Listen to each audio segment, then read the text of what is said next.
We begin with Allah's blessed name.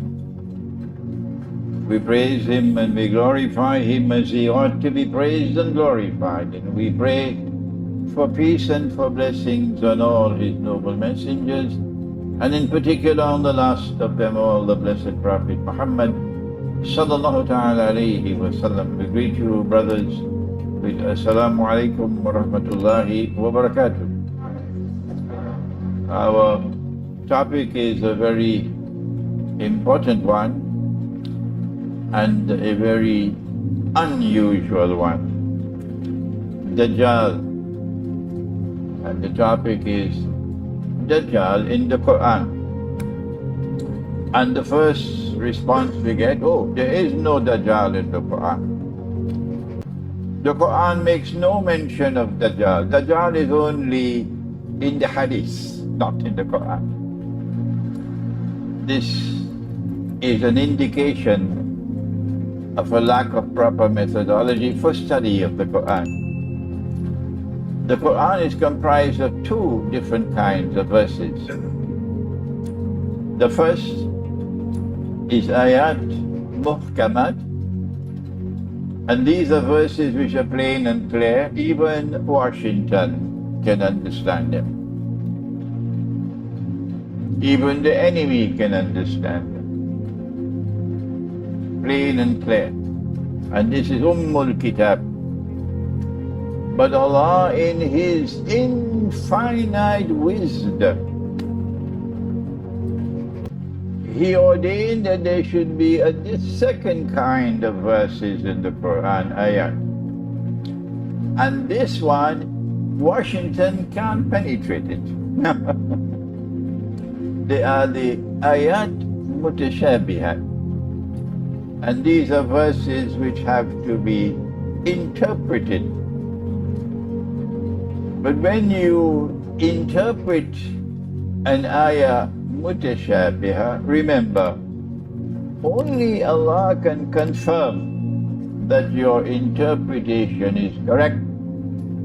So you do not use ayat mutashabihat to divide the Muslims and to create new sects. Let us give an example of an ayah mutashabiha. Allah says, eat and drink in the nights of Ramadan until the white thread. And anyone who was a schoolboy would know a thread. You fly a kite, thread. Until the white thread of dawn is distinct from the black thread. At that time, the fast will commence. You're not allowed to eat after that time. This is not something that is muhkam, not literal. But one companion thought it was literal, so he took a white thread and a black thread and he put it underneath his pillow. And in the morning he was checking out when to begin the fast. And naturally he had some difficulties. And then he went to Nabi Muhammad alayhi salatu wasalam, who at that time, not before, only at this time, did he provide the ta'wil or the interpretation of this ayah. When he gave the interpretation, he never said, Allahu alam, Allah knows best. No, because the knowledge had come to him from Allah. But when we give the interpretation, we have to say, Allahu alam, Allah knows best. He said, when Allah said, eat and drink until the white thread of dawn is distinct from the black thread, what he meant by that, the interpretation, is eat and drink until the light of the day is distinct from the darkness of the night. At that time, you're not allowed to eat anymore. And only after that moment will you perform your Salatul Fajr. So here is an example of ayah mutashabiha. And yes, Dajjal is in the Qur'an, but he's not in the Qur'an in the ayat muhkamat. He is in the Qur'an in the ayat mutashabihat. And there are several such ayat or verses, but in the time that we have, the limited time, we cannot take you to more than a few of those ayat. But Amani, can you bring me a copy of the two books on Dajjal and Jerusalem in the Quran? Yeah. But we will attempt, inshallah, to take you to some of the verses of the Quran on Al-Masih al-Dajjal. But first of all, let us introduce him. Nabi Muhammad ﷺ was passing by and he found some of his companions talking amongst themselves. The hadith is in Sahih Muslim. And he asked, "What are you talking about?" And they said, "We're talking about alamat s.a.w, or the signs of the last day, akhir zaman." And he said that the last day would not come, la taqumu s.a.w. The last day would not come, or the hour would not come until, and he mentioned 10 signs, and these are now known as the major signs, but there are many, many other signs besides these. And these are not given in the order in which they will occur. Number one is Dajjal. But the Prophet said, Al-Masih al-Dajjal, meaning Dajjal who will declare, Ana al-Masih, I am the Messiah. But the Messiah, according to Allah, is Nabi Isa alayhi salam. So he's a liar. He's a false Messiah. He is an impersonator, trying to impersonate the true Messiah. Number two is Gog and Magog. And we gave this lecture at the Maiman Center on Gog and Magog. We don't have the time to repeat it tonight. Number three is the return of Nabi Isa alayhi salam, the true Messiah, who when he returns, according to Nabi Muhammad alayhi salatu wasalam, would return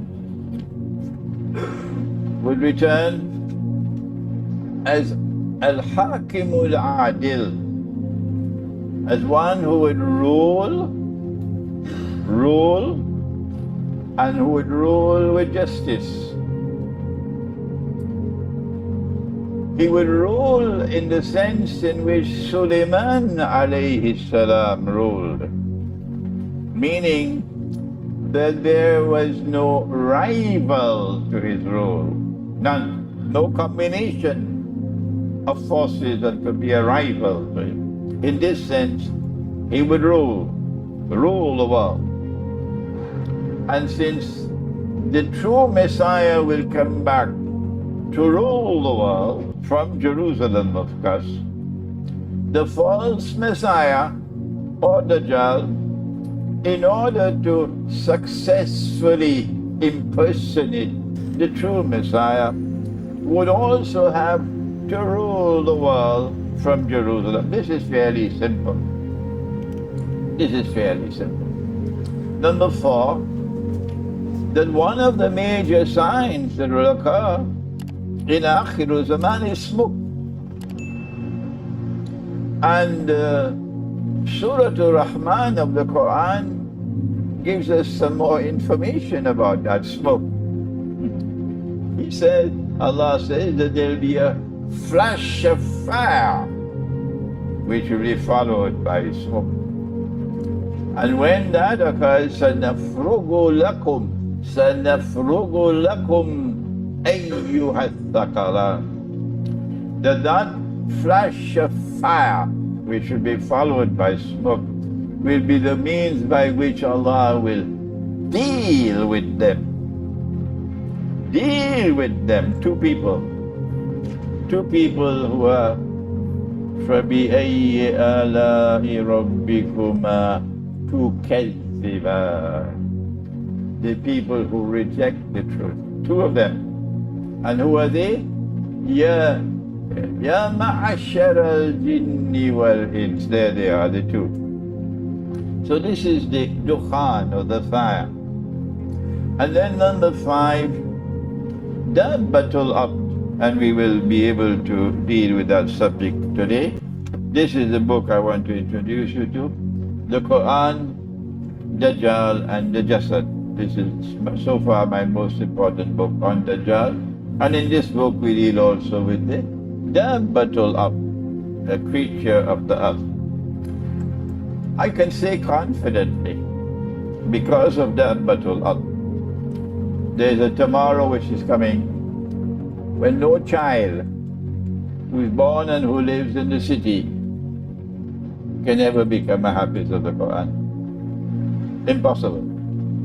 The only ones who can become hafiz of the Qur'an are those who grew up in the remote countryside. That's dabbatul ard. Number 6, that the sun would rise from the west. But the Qur'an says that the sun rises from the east. And hence this will be a false sunrise. Number 7, 8 and 9, 3 earthquakes in which the earth sinks down, swallows what it swallows. So this is called a khas, plural of khas, khusuf. One in the east, one in the west, and one in Arabia. And number 10, that a fire will come out of Yemen and drive people to their place of assembly for judgment. So on number 1 on this list is Al-Masih al-Dajjal. This is our introduction. The Dajjal is someone who seeks to impersonate the true Messiah, and as a consequence, whose mission is to rule the world from Jerusalem. To rule the world from Jerusalem. And so Allah subhanahu wa ta'ala sends what I recognize to be a vision. And the vision is given to Nabi Sulaiman alayhi salam, who is ruling the world from Jerusalem. His father, Nabi Dawood alayhi salam, was appointed by Allah as the Khalifa, or ruler on earth. Parliament did not appoint him. There was no general election to appoint him. Allah appointed him. And Allah said to him, بَعْدَ أَعُوذُ بِاللَّهِ مِنَ الشَّيْطَانِ الرَّجِيمِ يَا دَاوُودِ, O David alayhi salam, إِنَّا جَعَلْنَاكَ خَلِيفَةً فِي الْأَرْضِ, we hereby appoint you to rule on earth, Khalifa on earth. And as Khalifa, this is your function. فَاحْكُمْ بَيْنَ النَّاسِ بِالْحَقِّ, you must establish rule, government, law. This is what the politicians are doing. And you must do so on the basis of truth. Truth, of course, is Allah. He is Al-Haq. And hence truth comes only from Him, not from Parliament, not from the Supreme Court, most certainly not from CNN. Truth comes from Allah. That truth which comes from Allah, that must be the foundation of your rule. And so Nabi Dawood alayhi salam established a state. We call it a Khilafah state, but they call it Holy Israel. It's the same thing.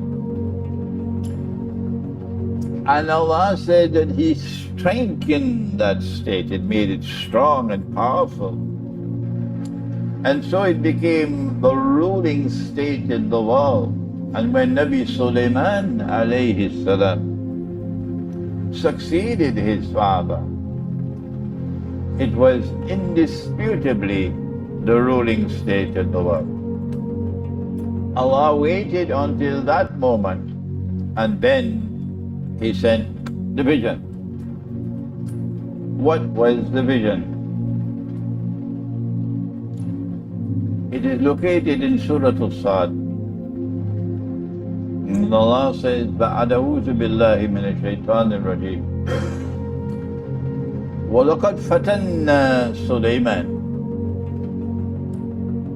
And we tested Sulaiman alayhi salam with fitna, something which caused him distress. وَأَلْقَيْنَا عَلَى كُرْسِيهِ جَسَدٍ. And we cast a jasad on his throne. ثُمَّ أَنَابَ. When he saw what he saw in the vision, it caused him distress. Because while I would take years to understand the sign from Allah, Sulaiman alayhi salam understands it in an instant. This is the wisdom of Sulaiman alayhi salam. What did he understand? That he turned towards Allah penitently. And then he made a dua. And his method, which would be beneficial for us, is if he wants to ask something from Allah, he first asks for forgiveness and then he asks. So he's not asking for forgiveness for something wrong that he did. So don't go searching for what he did. No. Every time he wants to ask from Allah for anything, what he does is just first say, kindly forgive me. And that is what we should do as well. Qala rabbi ighfirli. So he says, oh Allah, kindly forgive me. And do not make the mistake of going searching for what he did. And he's asking for forgiveness. Excuse me, that's a schoolboy. He doesn't understand. Qala rabbi ighfirli. Oh Allah, kindly forgive me. وَهَبْ لِي مُلْكًا لَا يَنْبَغِي لِأَحَدٍ مِّن بَعْدِي إِنَّكَ أَنْتَ الْوَهَّابُ. And kindly grant that none can inherit my kingdom after me. That's the first meaning. So he recognized that fellow sitting on the throne that Allah describes as jasad. He'd recognized that fellow to be a terribly evil fellow. Terribly evil. And number two, he wants to inherit my kingdom. He wants to rule the world from Jerusalem. I am ruling the world from Jerusalem. He wants to rule the world from Jerusalem. Who could he be? You don't need a PhD from Harvard University. Simple common sense. That's Dajjal. Simple common sense is enough. That's Dajjal. So he does not want Dajjal to inherit his kingdom. So he makes the dua, وَهَبْ لِي مُلْكًا لَا يَنْبَغِي لِأَحَدٍ مِّن بَعْدِي. And grant that none can inherit my kingdom. But the language of the Qur'an covers all possibilities. So it also means, and grant that there can never be another state like mine. So he blocks Dajjal all out. However, when we interpret the Qur'an and we say that just that is Dajjal, we must have the good sense to say Allah knows best. Allah knows best. Even if you are the only voice in the whole world, no one has ever said what you are saying now. Don't be afraid. Once you are convinced that this is the truth, go ahead and say it. But say Allah knows best. That's how our people were in the past. The great scholars, they would say Allah knows best. If it is the truth, if the jasad is indeed Dajjal, then the truth will always survive. Yes. Your critics can say what they want to say. The truth must survive. So you can sleep comfortably. And if you're making a mistake, as I have made mistakes in the past, then this will go down the river and be forgotten tomorrow. As soon as Sulaiman alayhi salam died, the kingdom collapsed. So Allah accepted his dua. And the kingdom has never been revived in all these thousands of years. But there is the other possibility that another state can emerge, which would be like the state of Sulaiman alayhi salam. And the state of Sulaiman alayhi salam is a state in which Allah has blessed him. He knows the language of the birds. When the ants are speaking, he can understand them. But more importantly, وَالشَّيَاطِينَ كُلَّ بَنَّاءٍ وَغَوَّاسٍ وَآخَرِينَ مُقَرَّنِينَ فِي الْأَصْفَادِ. Allah has placed the jinn who are shayateen, placed them in submission to Sulaiman alayhi salam, that they are ordered to work for him. And I ask myself, why did Allah do that? And I don't know the answers yet. But this is what he did. Maybe one day he will let me know. That the shayateen are commanded to work for him in all kinds of constructions and so on. And among those shayateen are those who are in chains. So this is a state with not only human support, but support from the jinn as well. And he prayed that there would never ever be another state like this. Now you can understand. Now, only now can you understand an event in the life of the Prophet ﷺ. He said to the people, sallallahu ta'ala alayhi wasallam, in the morning, at the time of Salatul Fajr, that he had a struggle with Iblis during the night. And he overpowered Iblis. And he says, I was going to tie him to the pillars of the masjid. And when you came to the masjid for Salatul Fajr, you would have seen Iblis tied to the pillars of the masjid. And then I remembered the dua of Sulaiman alayhi salam, and I had to release him. Have you ever heard about this event? You've heard about it? Now you understand.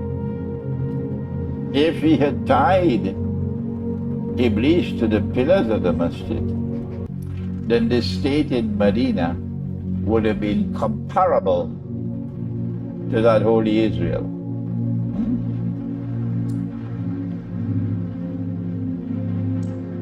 When Sulaiman alayhi salam died, Holy Israel collapsed. The Jews were broken-hearted. They were ruling the world. Holy Israel was the ruling state. And then suddenly everything was lost. And they did not know why this had happened. We know, of course, why it happened, because we have the Qur'an. But what do we do with this knowledge? Shall I tell you?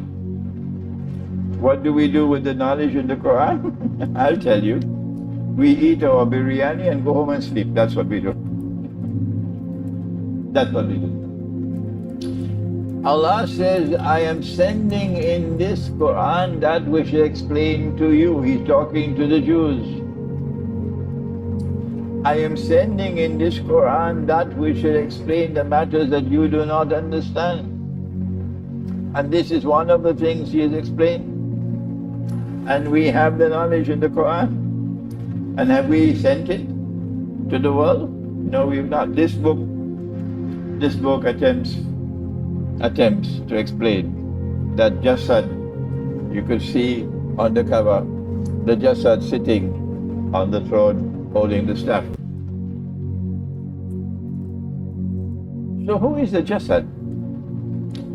And why is Dajjal described as a Jasad? The word Jasad occurs in the Qur'an when Musa alayhi salam went up the mountain and left Banu Israel in Sinai with Nabi Harun alayhi salam taking control on behalf of Musa alayhi salam. Someone known as the Samiri, who has basar, internal inside, basar too. He has basar, internal inside. Someone named Samari said, give me all your gold, jewelry. And he melted it all. And he made a golden calf. The word in English would be to forge, F-O-R-G, forge. Someone who has a furnace, and he melts the metal and he forges like a dagger and a sword, forge. So he forged the golden calf. He said, this is your God, and the God of Musa alayhi salam. And Allah describes that golden calf as a jasad, a body without the soul. But this one is not a calf, it's a human being sitting on the throne who wants to inherit the kingdom. So what is the implication of Dajjal being described as a jasad? When Dajjal eventually rules the world from Jerusalem, you will see someone described by Nabi Muhammad as a Jew, not a robot, a Jew, a young man, powerfully built, with the curls that the Orthodox Jews have at their side. So you see a human being, and he will say, I am the Messiah. But the Qur'an is saying to you, no, he's not a complete human being. He's a jasad. So what is it that makes him a jasad? Remember that Allah sent the Qur'an for a people who think. He didn't send the Qur'an for schoolboys who don't think. He sent the Qur'an لِقَوْمِ يَتَفَكَّرُونَ, people who think. So now we have to think. What is it in Dajjal that he lacks to be a complete human being? Answer, we have a ruh that Allah breathed into us. وَنَفَخْتُ فِيهِ مِنْ رُوحِي. And the ruh which was breathed into us is a matter of such supreme importance that the angels were commanded to make sajda because of that ruh. وَنَفَخْتُ فِيهِ مِنْ رُوحِي. That ruh which we have is different from other arwah because we have been blessed with freedom. Freedom to think, freedom to pursue knowledge, freedom to acquire knowledge independently, freedom to conduct research and extend the frontiers of knowledge, which is what the scholars of Islam should be doing. And we also have the freedom to choose. Al-haqqu min rabbikum faman sha'a falyu'min wa man sha'a falyakfur. The truth has come from Allah, and you have the freedom to either accept or to reject. The angels don't have that freedom. وَيَفْعَلُونَ مَا يُؤْمَرُونَ. The angels have to do whatever they are ordered to do. The angels can't pursue knowledge independently. لَا عِلْمَ لَنَا إِلَّا مَا عَلَّمْتَنَا. We have no knowledge other than what you give to us. We have no means of acquiring knowledge independently. Huh? But the human being has that freedom. And Allah describes it as al-amana, the trust. That He offered this amana to the samawat and to the earth and to the mountains. And they all said, no thank you. And human beings accepted the amana. This is the amana. So Dajjal does not have the ruh that we have. And that is why he's a jasad. What kind of ruh does he have? I don't know. But he does not have the ruh that we have. So we can now read between the lines that Dajjal does not have independent thinking. So he doesn't make mistakes. Imran makes mistakes, but not Dajjal. He is externally programmed. And he does not have freedom to choose. He is externally programmed to choose. So he has no responsibility for his behavior. His behavior does not qualify as conduct. So he will not be held responsible. So he will not be judged, or he will not be sent to Jannah or Jahannam. Not Dajjal. He is a jasad. And as a consequence, we can now realize that in order for him to rule the world from Jerusalem, he has to transform mankind into jasads like himself. People who no longer think. And I want to share with you my astonishing observation of Mombasa. I've been here for more than a week now. And I have traveled around the world. Around the world I have traveled, lecturing. And I have found something strange. Perhaps it's because my books are in English. Maybe. Perhaps because of that. I find that in Mombasa people don't read books. Strangely. Maybe when my books are translated to Swahili, then we see whether it's true that they don't read books. But when the people stop reading books, remember what Allah says. Allah teaches with the kitab. And Allah teaches allama bil qalam, with the pen. So how will you produce men of knowledge and learning, scholars, if you don't read? And the first word that came down in the Qur'an is Iqra, read. So now, He wants to transform all of mankind into jasads like himself. People who don't think anymore. Others do their thinking for him, for them. People who don't choose for themselves anymore, others choose for them. And he's already succeeded. He has already succeeded, I can tell you, splendidly so, in a place called the United States of America, where you have large numbers of people who no longer think. No. And anything you give to them, they swallow it. So they believe that some men hiding in a cave in Afghanistan, a fellow named Osama bin Laden, he's the one who brought down the Twin Towers in the United States on 9/11. Huh? They are a people who have lost the capacity to think and cannot recognize that this is a falsehood.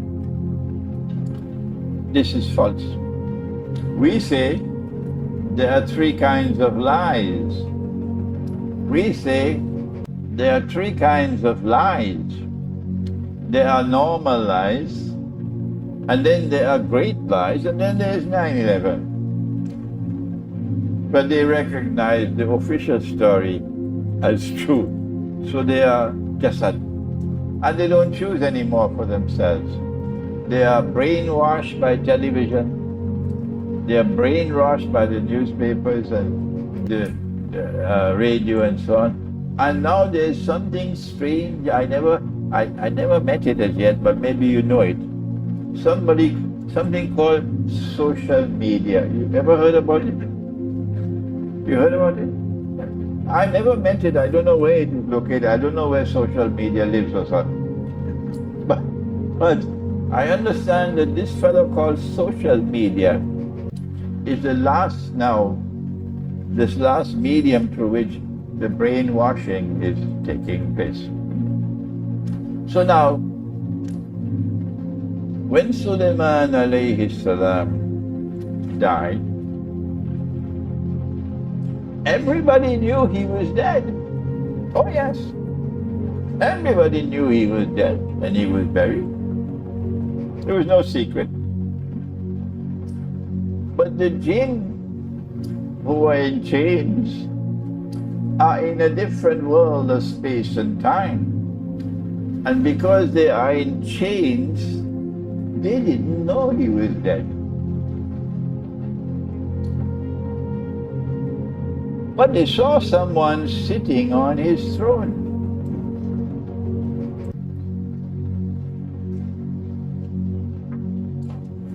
Holding on to his staff. And whoever that was who was holding on to this staff was able to use that staff miraculous qualities. The staff of Musa alayhi salam. Throw it on the ground, it becomes a snake.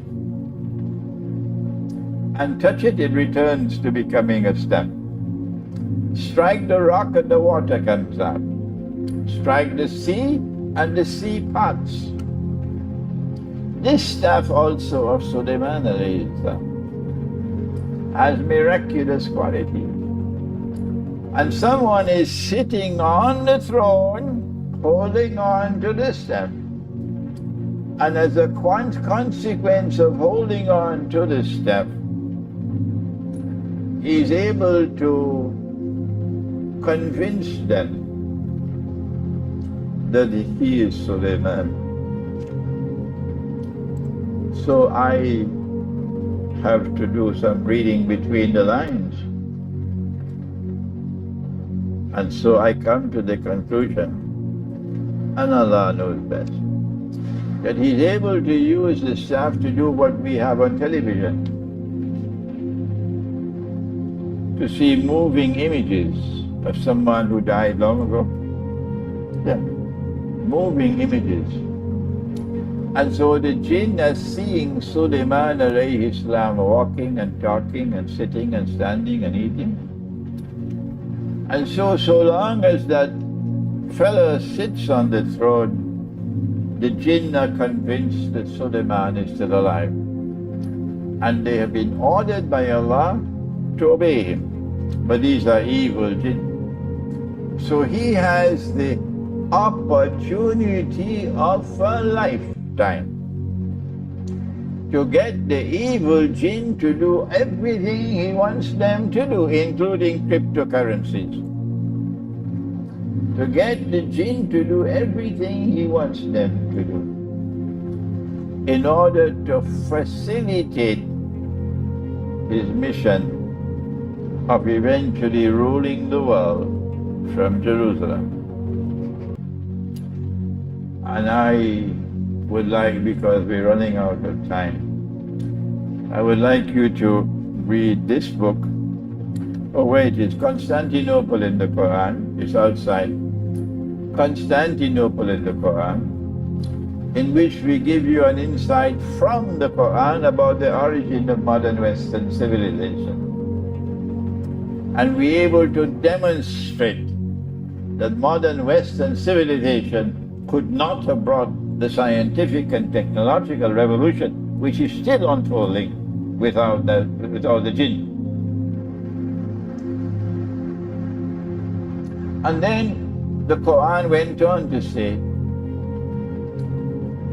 that it was only when Dabbatul Ard came and consumed the min sa' that the staff collapsed. And then the jinn realized that this is not Suleiman. That event has not as yet occurred. This is Constantinople in the Qur'an. I astonished my own self when I wrote this in 2 weeks' time. And in this book I give the evidence from the Qur'an that the modern Western civilization has the jinn and Dajjal as a mastermind behind it. The staff then collapsed. And at that time they knew that Suleiman was dead. The traditional way of understanding this is that Suleiman Islam died while sitting on the throne, holding on to his staff. And no one knew he was dead. And he kept on sitting on the throne as a dead body for a long time, until some termites came and started eating at the bottom of the stuff. And when the termites had eaten enough to cause the staff to lose its balance, then the staff collapsed. And then the people knew that Suleiman Islam was dead, which is just a story, not worthy of learned people. If the king is dead, would people not come to talk to him? 1 hour passes, no one talked to him. What about food? Nobody came to give him food? Huh? A whole day, you never served the king food? What about the toilet? Does he never go to the toilet? Huh? What about sleep? He never sleeps? So who will accept that story? It's not worthy of people who think. So then what happened? The answer eluded me. I asked, what is min sa'? And I went to the scholars of the Arabic language who specialized in the Arabic of the Qur'an. Those scholars I went. And they gave me the answer. All of them gave me the same answer. These are the most learned men in the language of the Qur'an. And they said, min sa' is the staff. But because I used the methodology for the study of the Qur'an that I got from my teacher, I was not satisfied. I said, no, This cannot be the staff. Why? Because every time Allah referred to the staff in the Qur'an, He always used the word asa, with a sword. Every time the same word. So why would He change from the word asa and for only one solitary instance use another word? It doesn't add up. So I kept on searching until eventually Allah guided me. The minsa'a that collapsed, the dabbatul ard consumed, is not some termites eating at the bottom of the staff. It is something connected with the staff of Sulaiman alayhi salam. That if you have that staff, you could use the minsa'a of the staff miraculously. The staff of Musa alayhi salam had a minsa'a, and because of that minsa'a of the staff, you would throw it on the ground, it can become a snake.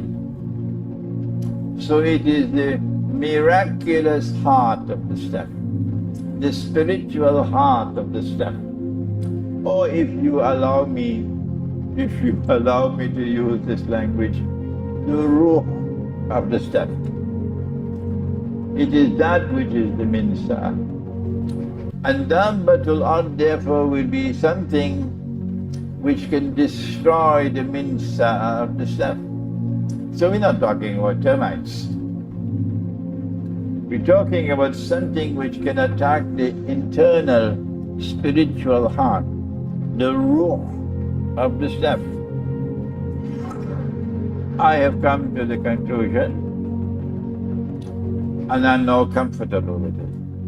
But I say Allah knows best.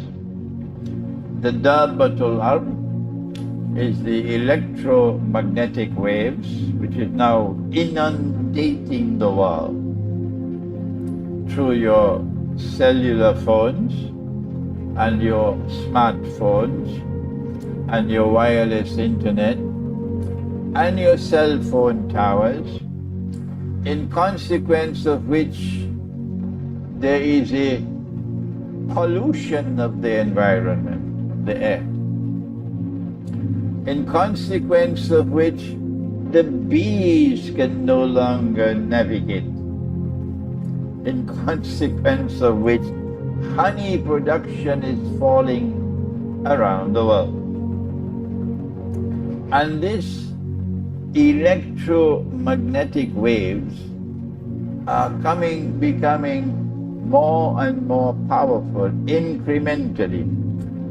They refer to some 1G, 2G, 3G, 4G, and now, yes, 5, even in Mombasa, 5G.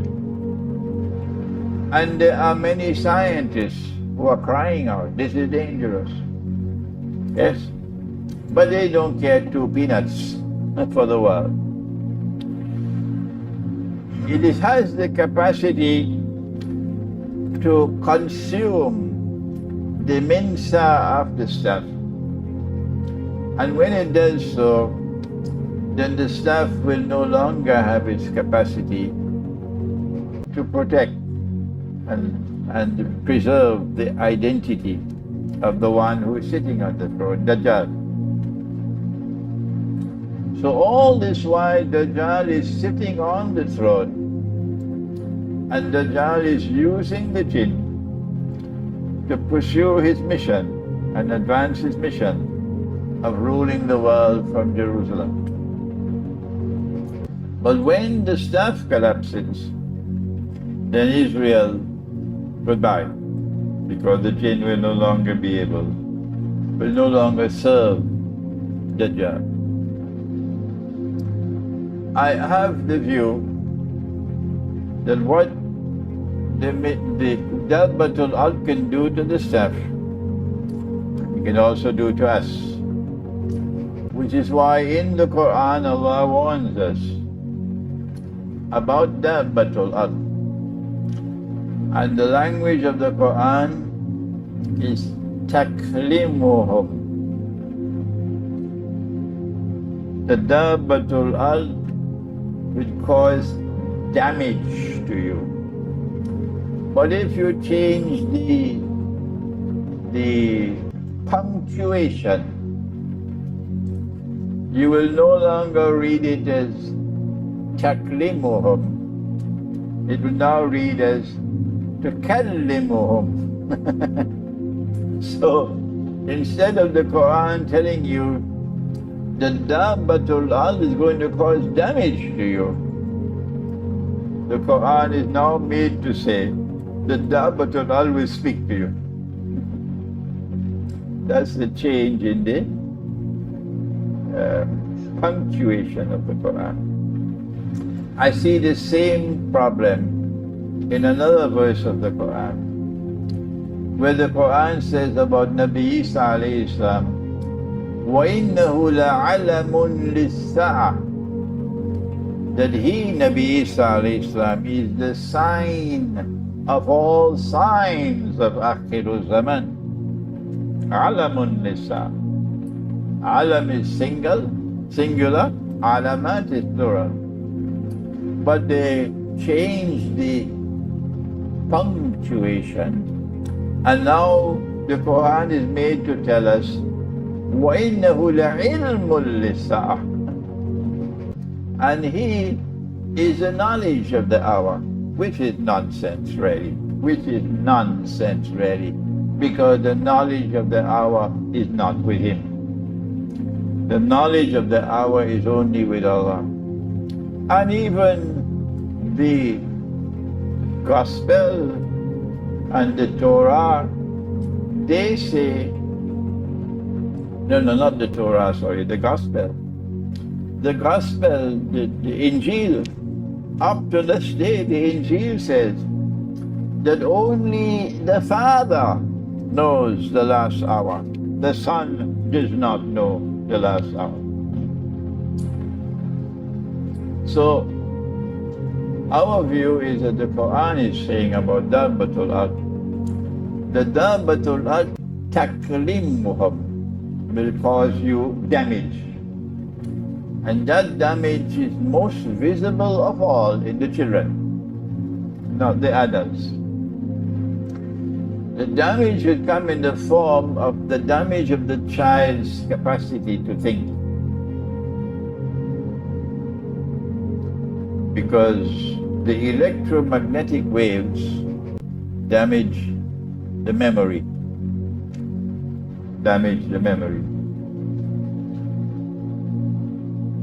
And as a consequence, I said to you at the beginning that I hardly think you will ever have a child growing up in the city tomorrow who can become a hafiz of the Qur'an, because the memory will be damaged.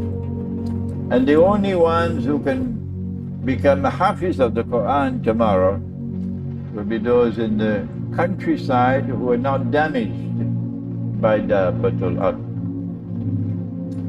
I wish I could go on to several other verses of the Qur'an in which Allah speaks of Dajjal, but I restrict myself now to only one. And the rest you'll have to go. There's this book, Dajjal, the Qur'an and Awwalul Zaman. So I have 2 books on Dajjal.